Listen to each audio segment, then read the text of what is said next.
stresses that the refusal of opposition to conduct dialogue hinders any solution for crisis in Syria.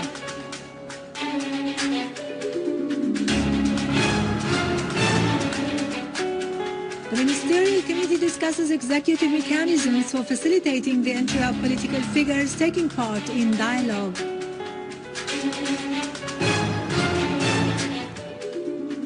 Egyptian organizations for human rights record grave violations during the last 2 years.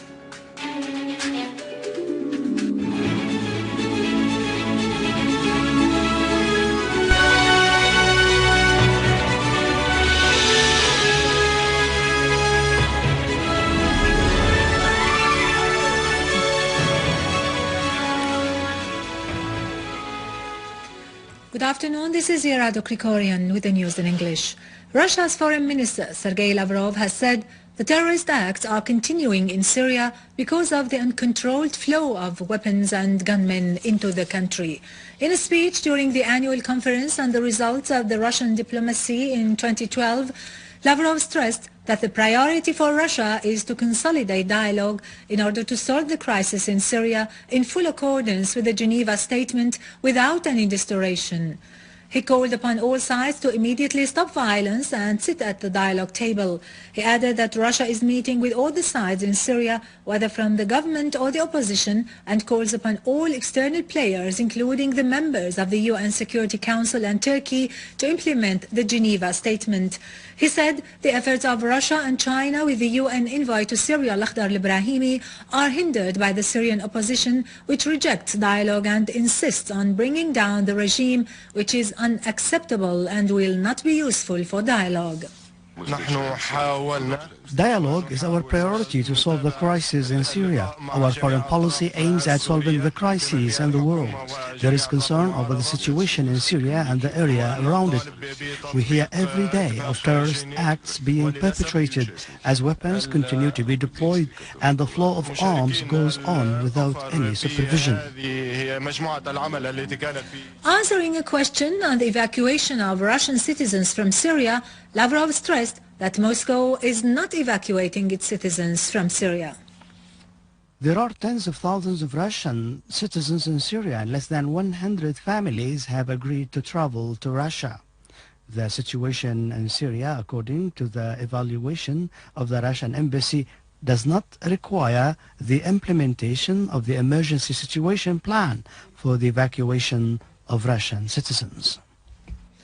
In the presence of head of the National Security Bureau and the Minister of Interior, as well as several directors at the ministry, the Ministerial Committee assigned the task of implementing the political program to solve the crisis in Syria. As discussed in its meeting under the chairmanship of Prime Minister Wael al-Halaqi, the Interior Ministry's memo and the guarantees that should be presented to the Syrian opposition figures abroad in case they come into Syria to take part in the sessions of dialogue that the committee will be holding preliminary to the convention of a comprehensive national dialogue conference.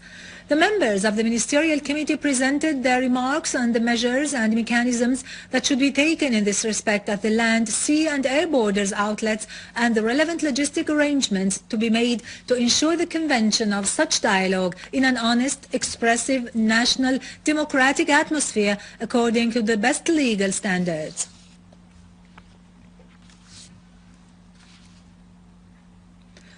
The Supreme Relief Committee, headed by the Minister of Social Affairs and Labour, Mr. Jassim Zakaria, has discussed means of securing residences for the inhabitants who have been affected by the crimes of the armed terrorist groups in Syria.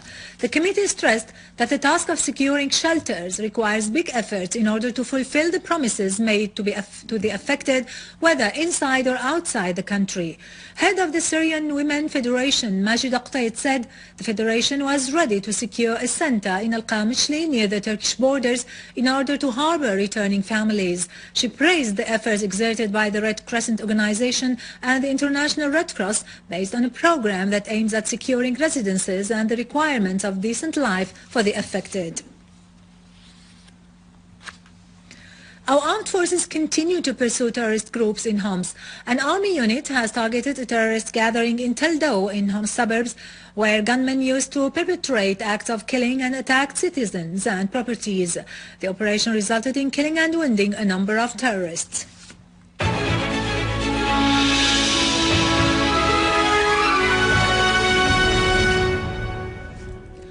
Egyptian Organization for Human Rights stressed that during the last 2 years, very grave violations of human rights occurred in the country.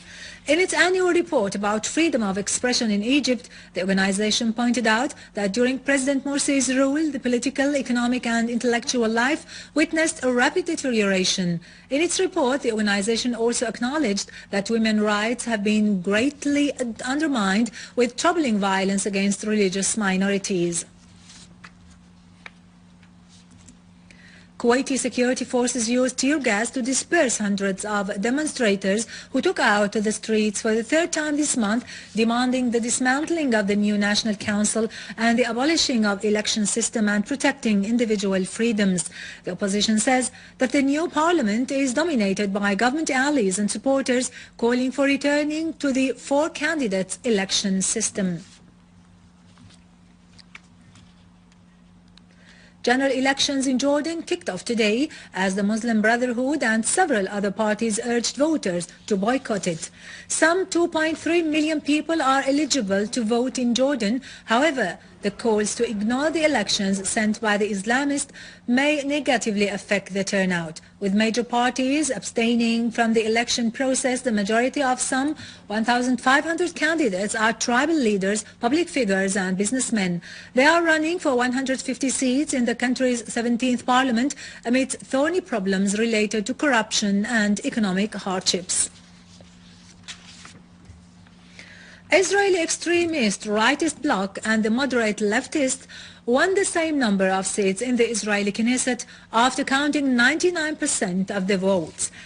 Netanyahu's Likud and his partners, Avigdor Lieberman's party, won 31 seats out of the 120 seats in Knesset. The other parties affiliated with Likud won 11 seats. The leftists won 19 seats and the Labour clinched 15 seats. News reports pointed out that Qatar supported Netanyahu's election campaign by donating $3 million to Likud party and $2.5 million to Lieberman's party. With this, we conclude our news for today. Thank you for watching. For more news about Syria and the region and to view this bulletin again, you can always visit our website in English, syriaonline.sy. And now over to business and market news with Vani Genjan after a short break.